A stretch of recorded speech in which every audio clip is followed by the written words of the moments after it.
Hello, everyone. My name is Gayatri Srinivasan, and I work as a scientist here in an AI-based biomedical company in Toronto, Canada. I completed my PhD in medical sciences, and I'm a molecular biologist by training. I have an interdisciplinary research experience in cancer biology, neuroscience, and immunology. Outside of lab and research, I'm interested in teaching and mentoring, and I'm currently pursuing a certificate course in psychology. And today I'm going to be talking about practicing empathy and compassion for the physical and mental well-being, not just of ourselves, but also of others.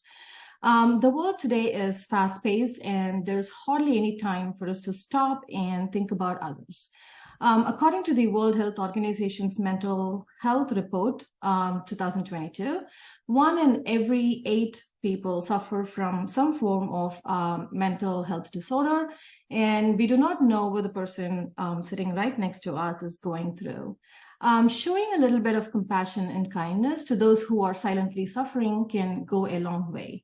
And this project aims at educating young people the importance and value of kindness. This will also be an opportunity to recognize and manage their own emotions.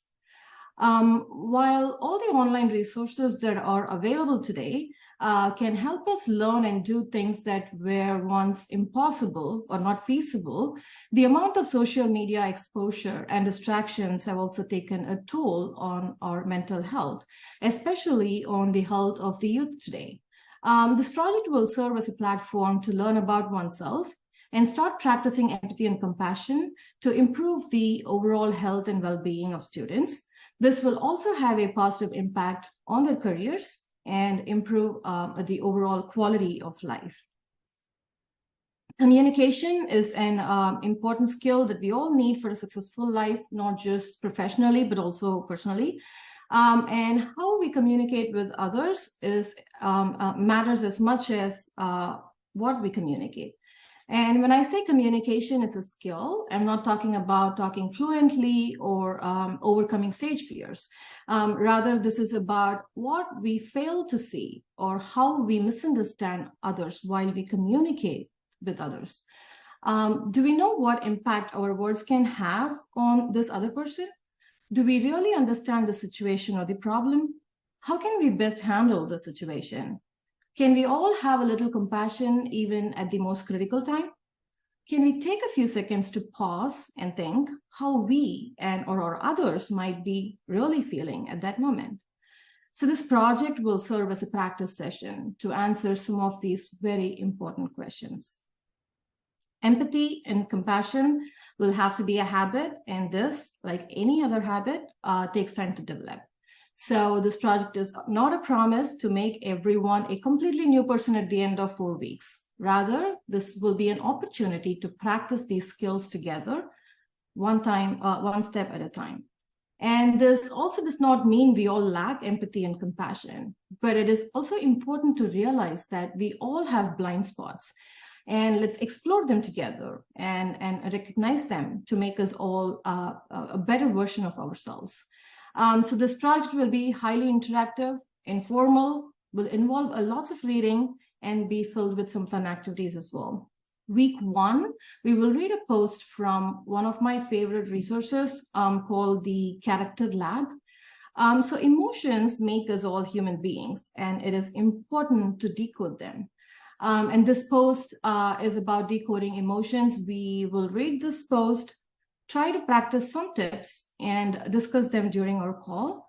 And week 2 will be an extension of learning a little bit more about emotions. We will watch a video of Mark Brackett's Permission to Feel. This is actually a brilliant book. I would highly encourage you all to read it. And if you're interested, you can read the book instead of the video. And our session will be more like a book club, where we share what we thought about the book. Anything that resonated with you while reading this book, anything that you did not like about it, we'll discuss everything during our call. We will also have some activities that are related to this book or the video, whichever one you choose to do. And weeks 3 and 4, we will narrow down from the broad emotions topic to narrow sympathy, empathy, and compassion. The last 2 weeks will be a lot of self-observations. You will not be asked to share anything that you're not comfortable with, rather your experience about what you learned about yourself.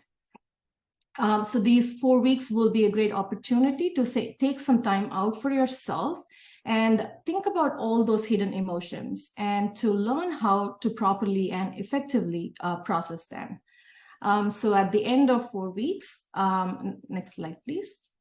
At the end of 4 weeks, we will be able to identify emotions better, right? Be aware of all the various different vocabularies for emotions rather than just the ones, like happy, I'm sad, I'm angry. There's definitely more to emotions than these words that we commonly use every day. We will also be able to better manage and regulate emotions. If not, we will at least have the awareness that this is critical for physical and mental well-being. Like I said, this will be an opportunity to identify all those blind spots, recognize that they exist, and know how to process them. You will be able to learn how to regulate your emotions and also learn that this translates to how you treat other people and what impact can this have on other people. Overall, you will have an opportunity to just think about empathy, compassion, and to look within yourself and also around. Thank you.